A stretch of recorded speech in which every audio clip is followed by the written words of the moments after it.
Hello again. I've decided to do another video here. We're just going to continue off on the character that we were playing last time, which was a Dwarf Bulwark.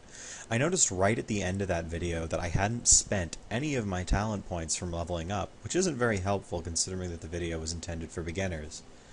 So what I'm going to do right after I start this game back up on the world map is I'm going to hit Shift-G on my keyboard and I'm going to open up my character's level up menu. And as you can see, I have 12 stat points, 5 class points, and 3 generic points to distribute. What happened was that in the course of going through that second dungeon and beating that first boss, I've gained 4 levels. So we're just going to go through here real quick and spend these points.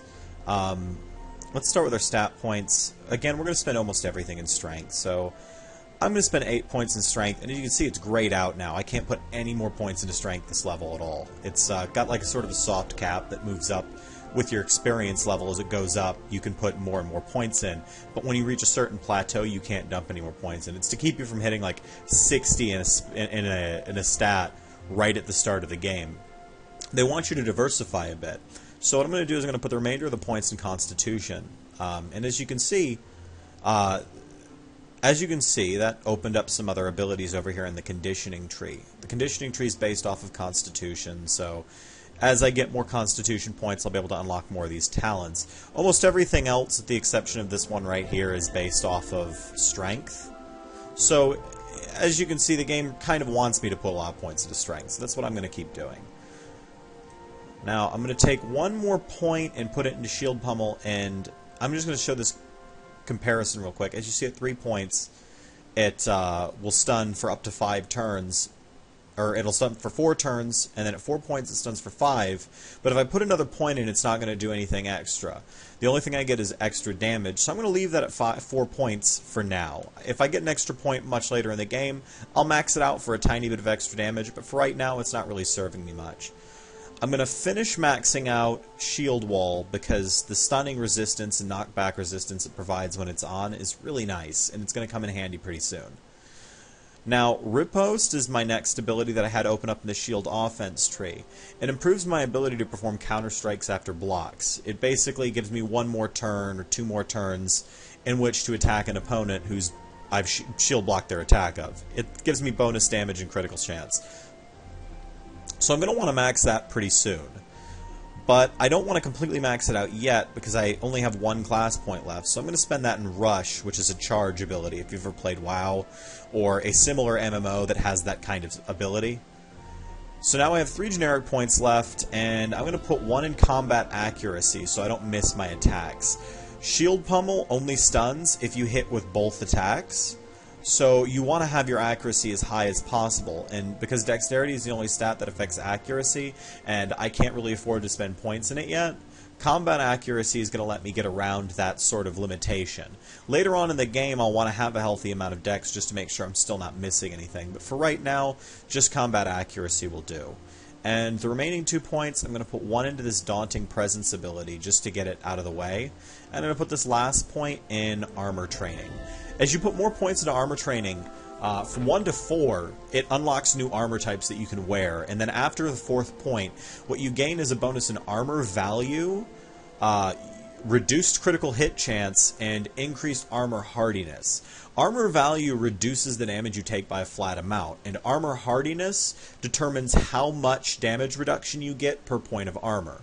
If you can get your armor hardiness up to 100%, 100% of your armor's value is deducted from every physical attack you take. So it's a really useful stat to have. Not everybody can spend a lot of points in it because generic points tend to be thin, but warriors don't have, or not warriors, bulwarks don't have a whole lot of things to spend generic talent points on. So it's one of the things that I'm going to want to max out pretty quickly. Now that we've spent all of our level up points, we're going to go on to our next challenge. Now that we've opened up the world map, you can see that it's kind of just a standard RPG world map. There's farms, there's water, can't go in the water, there's grass, and there's a guy over here, and he looks like a wizard, and his name's Grimly the Hermit. And he's going to yell at me about a various number of things, because he's a hermit, he doesn't want to be bothered. But he's also an alchemist, and he needs help. And I'm just going to skip through this, because like I said, I don't want to spoil anything for my viewers, but basically, he's trying to have a potion made so he can get into the alchemist's college or whatever. and he gives you an option of different elixirs that you can help him make. And one of them is going to give me critical strike chance with spells, the other one will increase my luck, and the last one will give me 2 additional class talent points to spend. Now some characters can make use of the luck, halflings can, because they get an evasion bonus based on their luck, and spellcasters can use this explosive force elixir. But for me, the only one that's going to be useful is the elixir of focus, so I'm going to take that. And he gives me a list of ingredients I need to get, and it's listed right here. I'm going to need a honey tree root, a black mamba head, and a pouch of bone giant dust. Now, I haven't found any of these yet.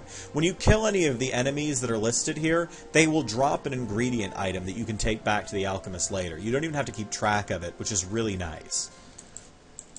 We're going to explore the map for a little bit. There's a town down here, but we're not going to go into it yet, because we don't need to be there at this point. And we're just going to keep going up northwest. There's another town over here where the anti-magic mage hunters live. We're not going to go in there yet either. We're just going to go skip right over here to the far end. And as you can see, we have a little town here called Dearth, a larger tower called the Ruins of Corpool, and a level called Trollmire.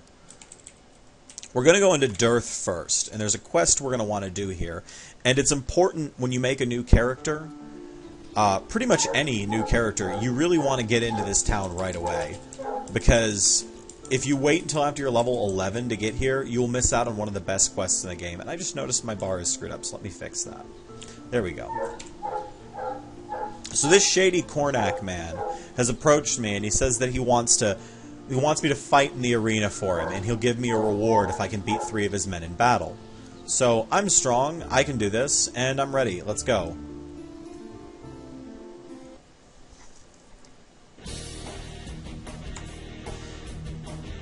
Okay, now the arena always has the same 3 enemies. The first one is a halfling slinger, and as you can see, he's already fired a bullet at me.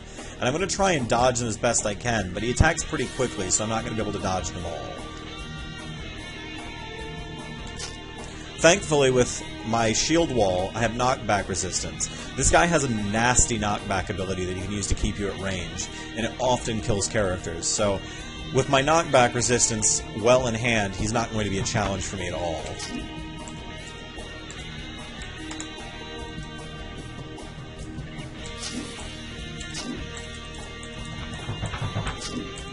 Alright, that one's dead. Now we got a second opponent, and this one's going to be a gladiator. And as you can see, he just came out of nowhere. That was because he charged me from across the arena floor. He also has a stun attack, which is pretty nasty, but thanks to my shield wall ability, I'm basically almost immune to stuns at this level, which is really nice. I'm just going to shield block him, I'm going to counterattack him, and then I'm just going to push him to a corner until he dies. He's also not a threat, because pretty much all he does is physical damage. This takes us to the third enemy, who's an arcane blade. They're a melee fighter who uses magic spells. You can actually play them, and they're a lot of fun, but they're not really recommended for beginners. And again, we're going to keep just countering. Countering is a very effective ability. It lets us do a whole lot of damage for free to enemies who attack us. So we're going to take the opportunity to counterattack whenever possible. And we can do that just by hitting block whenever it comes off of cooldown.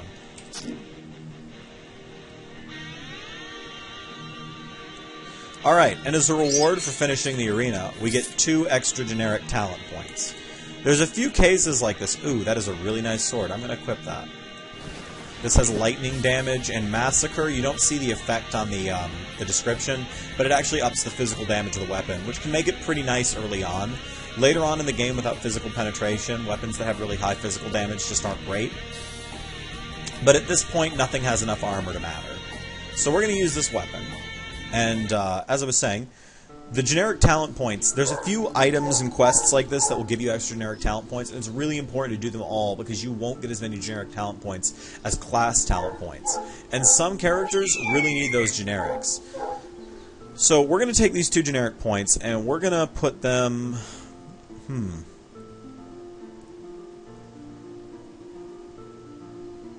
going to put 1 into weapon mastery, and I'm going to put 1 more into vitality.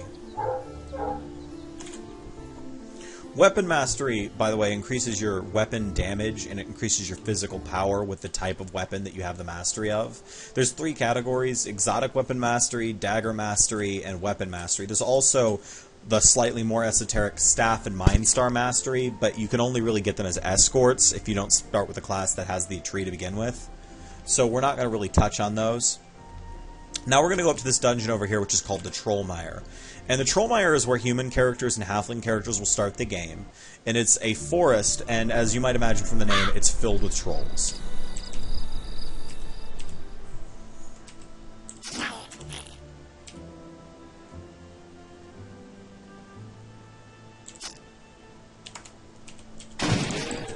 Trolls have knockback and stun, and they can be kind of hard for low-level characters to kill early on, which makes the Trollmire starting zone slightly harder than some of the other starters, and possibly to some extent the Dwarf starting zone, which is really only hard because of its last boss. But if you're careful and you watch your health, they're not too threatening. Looks like we have another rare enemy here. He's got shield wall, so he's a bulwark like I am, which means I have to be careful for counterattacks, shield block, things like that. Also, my stun won't be as effective, so I might as well not shield slam.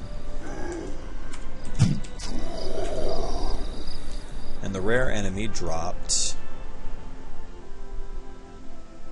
It's a decent chest piece. It's got armor, strength, magic, and light radius on it, but it's not really doing anything for me, so I'm not going to use it. I am going to equip this amulet I just found, which gives +2 constitution, though.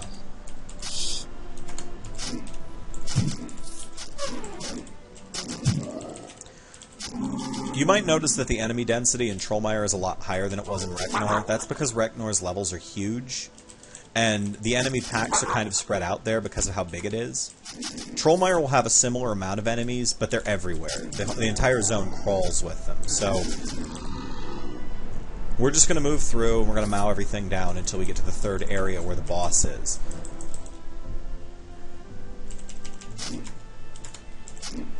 As with the other zone, you just sort of run around, pick up loot, and kill monsters. Because we're higher level now, we don't really have to worry about things here. The only enemies that are going to be threatening in the lower level zones when you're a higher level character are going to be enemies that are rare, because they'll have additional abilities that you might not be able to handle at your level. So we have to watch every rare enemy we run into. Now, this item's interesting, and this is one of the many things that ToME does that I find really cool. As you can see on the item description, it's infused by arcane disrupting forces. There's different types of power sources for items. You have items that are crafted by masters, items that are infused with nature, items that are powered by arcane forces, infused by psionic forces, or infused with arcane disrupting forces. Arcane disrupting forces don't play nicely with items that are empowered by arcane forces. You can still equip an item that's arcane enforced and an item that's arcane disrupting at the same time, but if they have a special effect on them, like a use ability that casts a spell, the arcane disrupting items have a chance to disrupt that spell. It goes for all spellcasting. Spellcasters really can't use arcane disrupting forces items, or else they'll have a chance to fail every spell they cast. And that chance rises depending on how many items you have equipped. So you can use one if you find a really good item and you're playing a caster and you just like, I can't deal without this item. You can use it, but you're going to have to cope with like a 5 or a 10% chance to fail at casting spells. And you really only ever want to have one, if any, equipped at a time. Because if you have a spell failure at the wrong time, you're dead. You will just explode, because sometimes, especially in the later parts of the game, fights are really hectic, they go on for a very long time, and if you have one mistake, you can die in 2 rounds.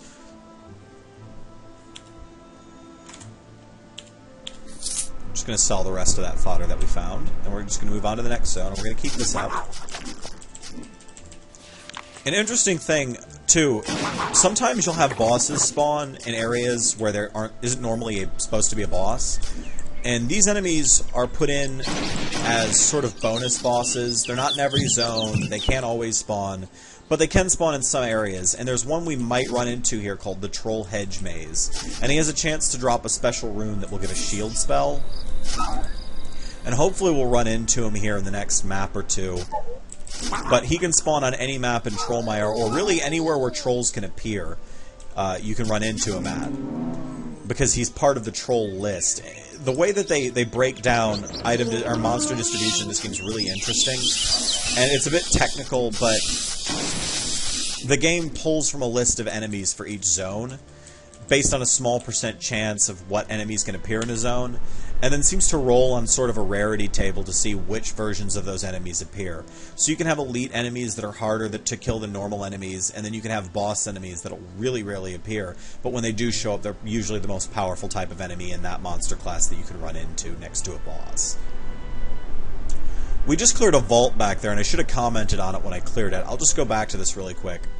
This little square room is called a vault, and it's a special type of room that can appear on pretty much any map.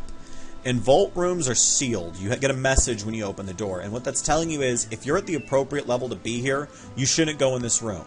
This room was filled with 9 rattlesnakes, and they were about the same level as me. If I'd come in here at level 3, I almost certainly would have died. But as a reward, I got all of these infusions and runes, and I can't make use of any of them, really. Wait, actually, you know what? I can make use of this sun infusion right here. So I'm going to put that in my inventory, and I'm going to use it. And we're just going to put this over here where we used to have that Mind Blast Torque. We're not using anymore. So, we're going to go back over here, and we're going to go over to the 3rd zone now. And once again, there's nothing really worth taking here that we haven't already equipped or used, so I'm just going to sell all that. Okay, this is what I was hoping we'd see. This is an escort quest, and they have these that they can appear periodically in 4 or 5 different zones. They won't always appear every game, and there's a random escort you get every time one pops up.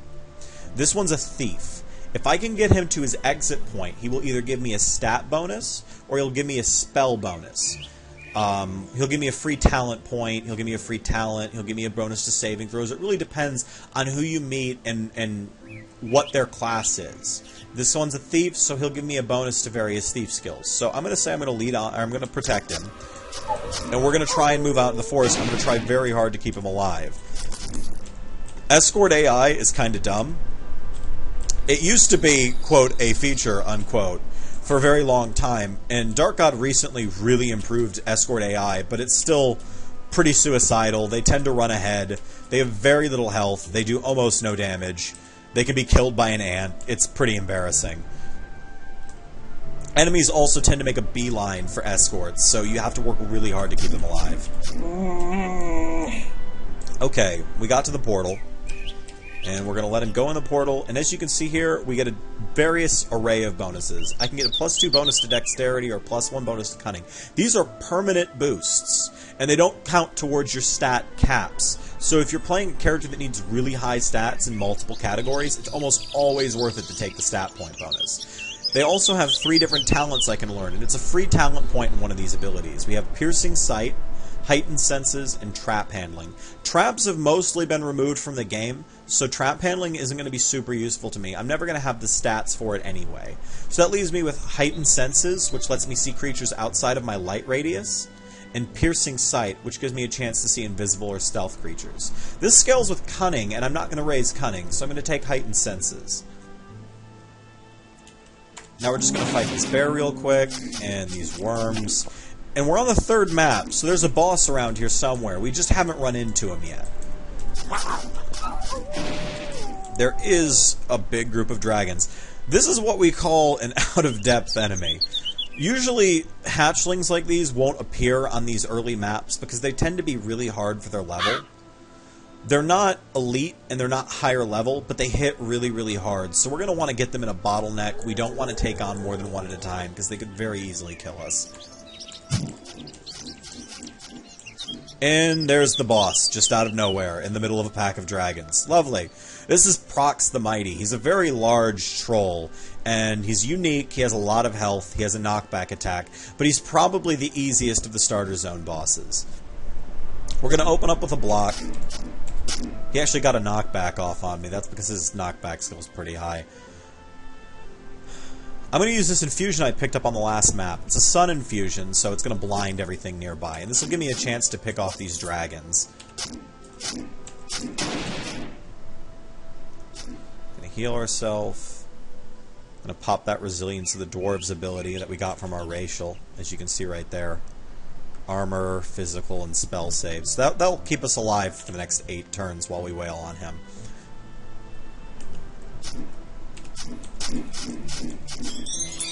That wasn't too bad, and he dropped two... Oh, nice. He dropped a shield. Okay, so this is what we're going to do. We got a thick coral plate and shadow strung orbs. Let's identify those items and see what we got. And this was a great drop from Procs. He usually drops an item that I'm not going to get much use out of on this character, so I'm thrilled to get this.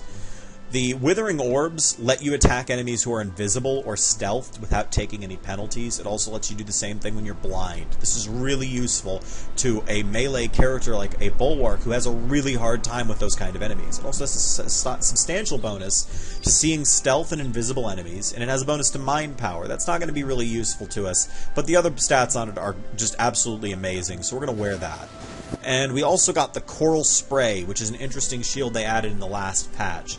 As you can see, it does a lot of damage, probably a lot more than the current shield we have. That's 18 to 25 versus 9 to 11. It has a much higher block value, more than twice as much. When the shield hits an enemy, it does an extra 10 points of cold damage. Greatly increases my armor in my defense, ups my fire and my cold resistance, and gives me a better version of my block talent. I really like this shield, so I'm going to equip that. Let's see what else we've got here. A ring with armor and strength on it. That'll be really useful for the next fight we're going to be doing.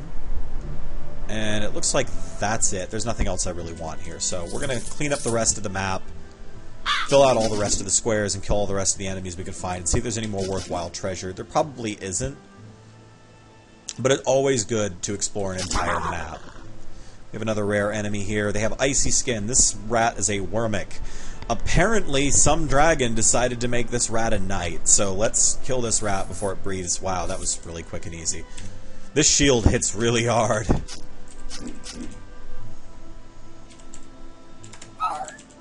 Yeah, we're just one-shotting everything now. That is lovely. What a great find.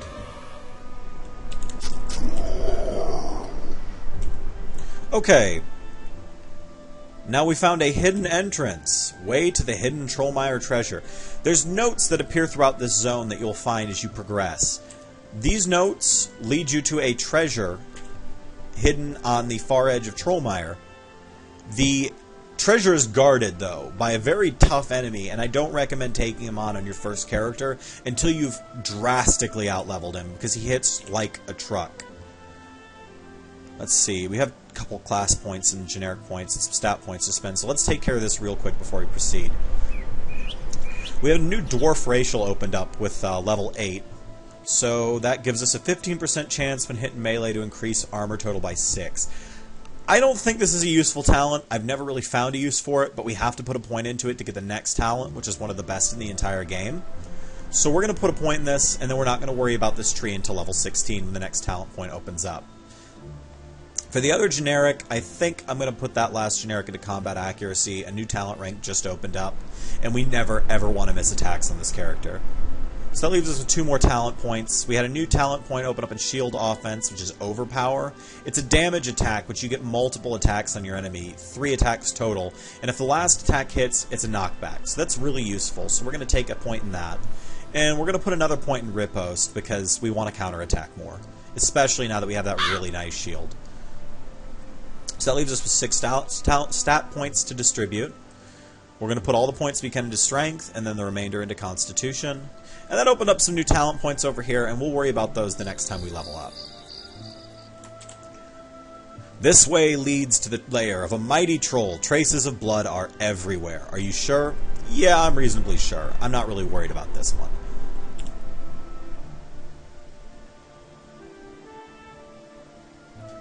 Just going to look through these real quick. I'm not really sure if there's anything here I really want, so we're just going to move on to the next area. And this is another boss map, like the third maps were in the 2 dwarf areas. It's fixed, it never changes, it's always the same map.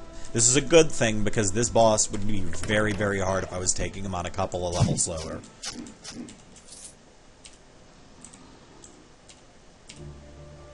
And here's our boss, Bill the Stone Troll. He's a giant, he's level 10, and he has 760 hit points. He also hits really really hard. He can hit for about 100 damage a swing on a character who doesn't have heavy armor on. And he has a knockback attack that he will almost always follow up with a charge. He's absolutely brutal. Thankfully, we have this knockback resistance here, which will really, really make him an easy fight for us. So we'll open up with a block, beat him down with the counterattacks, and as you can see, he's already down to half health. Do a shield bash, use this new overpower ability we got, and he is almost dead. There we go. And we hit level 10. Let's kill the last of his guards and see what he dropped for us. Bill dropped a bloody file. This item is the Blood of Life, and you won't always find it, but it's really nice because it gives you an extra life. In ToME, depending on the mode you play on, you can have between 1 and 7 attempts at beating the game. When you play on Adventurer mode, you get extra lives as you level up. And eventually I think you end up with 6 or 7 total lives. As you can see, I have 4 here. I won't get extra lives for quite some time after this. This one gives me a free life on top of, or this item gives me a free life on top of everything else. So it's really nice, especially if you're having a hard time in an area. It's especially nice for beginners because you will die a lot. It's just going to happen. When I first started playing this game, I think I played it for hours before I ever bought a single boss, beat a single boss, because I just didn't understand how the tactics system in the game worked. Don't want any of these other items, so I'm just going to sell them. And I'm not going to use the Rod of Recall just because it's just as fast to get out on foot now.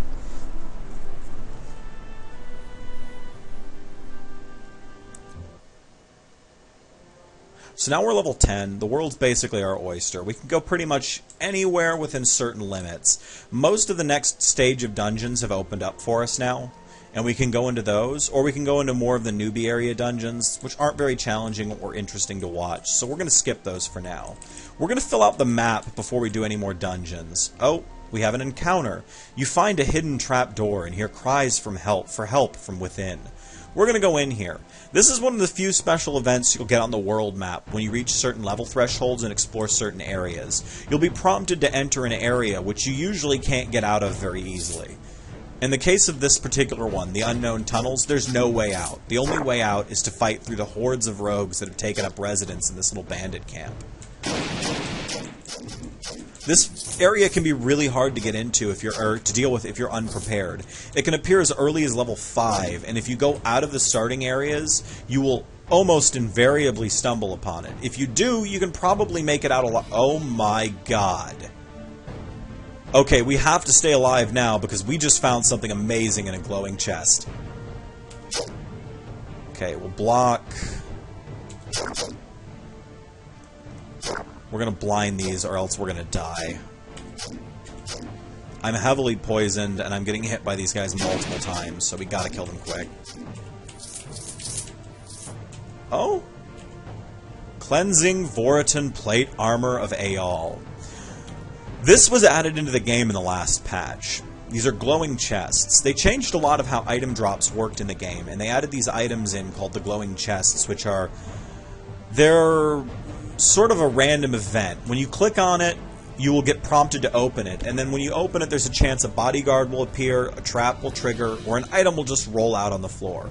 The item can range from everywhere from a pile of gold to an amazing game-ending artifact. And usually the items you will get from these chests are way out of range for what you can normally use. In this particular case, as you can see, it requires strength 60.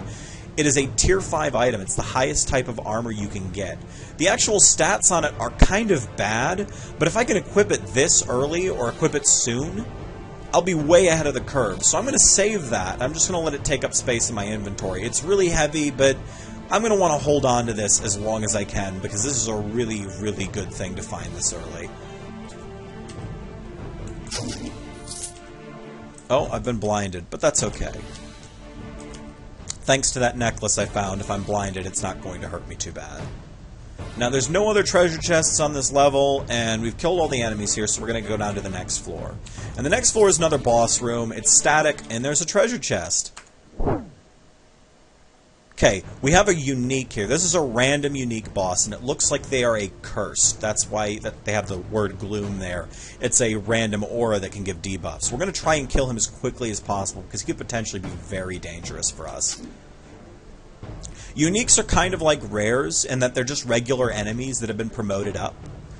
But this particular enemy is much more powerful than a rare. It has the ability of 2 different character classes, in addition to its base monster type, but they drop enemies like a boss, except they normally drop 1 extra item called a random artifact, and I'll show you what that is in just a second once we're finished killing this guy.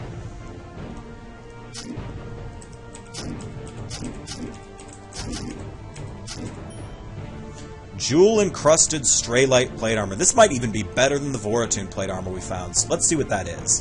Flash Spawner, the Straylight plate armor. 7 defense and 21 armor. This is a random artifact. I don't know what's going to be on this. I've played this game forever. I've seen almost every artifact in the game, but I will never be able to tell you what's on a random artifact without opening up the window and looking at it. Because the stats on it are assigned randomly from the list of magic prefixes and suffixes that you will find on different pieces of gear. So we have 21 armor, 7 defense, 2 will, reflect 10 damage, 12 lightning, and 8 light, ups darkness and blight resistance, increases mental save, disease immunity, and light radius. This is amazing. It's really good. I will probably find better later, but I can safely get rid of this Voratune plate armor because this has almost as much defense, more armor, and much better stats across the board. So we're going to hold on to that. And I'm going to transmog this. Normally you'd want to take it back to town and sell it, but that was an easy 5 gold. Now we just got to figure out a way to get this on. Oh, I'm so close too. Look at that. 4 more points and I'll be able to equip that amazing armor. Oh, looks like we leveled up recently and hit level 10 and I forgot to spend my points again. So we'll just put a couple more points to Riposte. It'll come in handy in the next fight. Okay, so we have a big package here of... Wait, no, it's only 3 guys. I know why, because there's a couple invisible dudes right here. Yep, sure enough, Shadowblade, Shadowblade. And as you can see, I can talk to the merchant or I can talk to this assassin lord who's a boss. I'm going to talk to the assassin lord. And he's going to ask me what I'm doing here. I heard some your cries, some men, blah, blah, blah. Screw it, I'm not going to do a deal with you, asshole. I'm a dwarf, fuck you. And I'm going to kill him. Ooh, I forgot that my shield block does damage. I got to get away from the merchant. I don't want to hit him.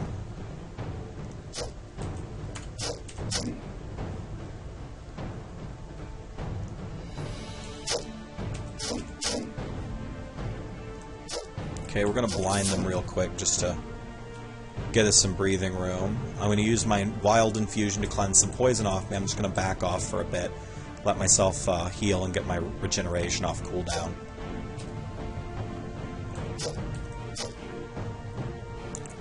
And this should finish this assassin lord. Yes, it did. He didn't drop anything interesting, and the assassin lord almost never does. He can drop really high-level daggers, but that's really it, and he almost never drops unique items, because he's sort of a mini-boss. He's not as challenging as many of the other bosses in the game are, so he only has sort of a pittance of drops, but he will almost always have a treasure chest spawn somewhere in this room. I forgot this shield back here.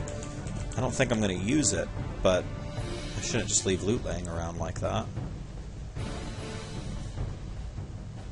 If I was a Wormic, this would be better than the Coral Plate, but I'm not, so I'm just going to vendor it.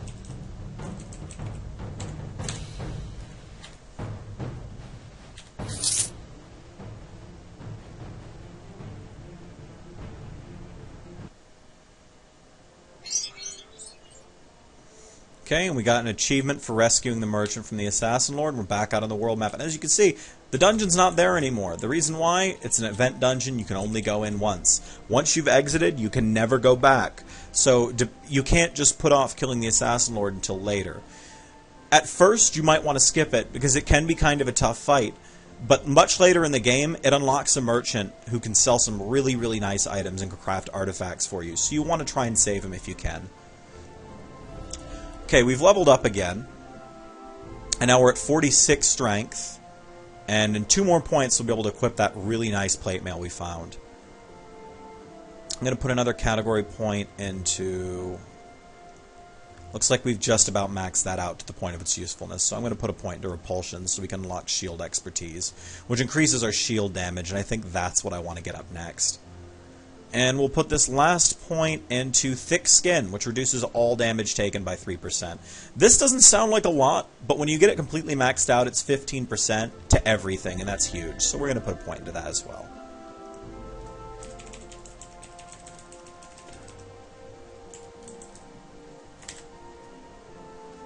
Now, we're going to go back to Dearth here real quick, and I'm just going to mention this because it can come as a surprise for new players, and I've never found it to be a pleasant surprise. Dearth is only available until level 14, and then it will close for a while, and it becomes very dangerous to come back into Dearth. I'm not going to say why until maybe a later video when you actually see it with me, but you don't really want to go back in. I was going to get a regeneration infusion, but there's none for sale in the shop. The shop inventories are random, just like the dungeons and everything else are. There are some healing infusions here, including one that heals a lot of health. I think I'm just going to buy that and use it instead of my regeneration infusion, because my regeneration infusion is really bad now, so I'm just going to replace it until I can find a better regen infusion. And let's see if there's anything interesting in the shops. A pretty nice steel longsword. Daggers, don't really use them. What do we have here?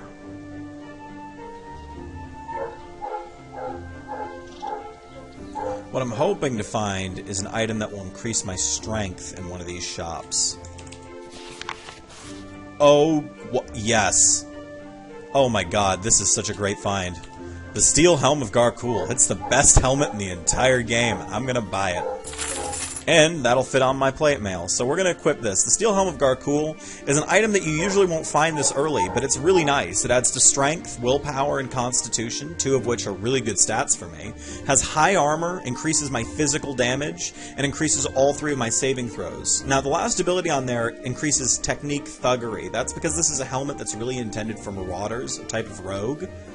And it also has a hidden bonus on it that increases one of the damages on their abilities. So this is an item you're going to want to look forward to on pretty much every character, because it's always good. It's even good on caster characters because of the high amount of constitution and armor on it, and the fact that you can equip it very early with only 1 point in armor mastery. So I'm going to put that on, and now that I have high enough strength to equip this, I'm going to put on my Straylight plate armor. Now that I have this shining black suited plate armor, let's take a look at my actual armor stat. A whopping 71. With my level of armor hardiness, that's 50 points of damage reduced from every physical attack I take at this level. That is incredible. This character is going to be a lot easier to play now, and I'm going to have a lot fewer risks going forward. So I'm just going to skip all the starter dungeons and go straight into the next tier, and we'll get to that in the next video. Thank you for tuning in, and you have a great day.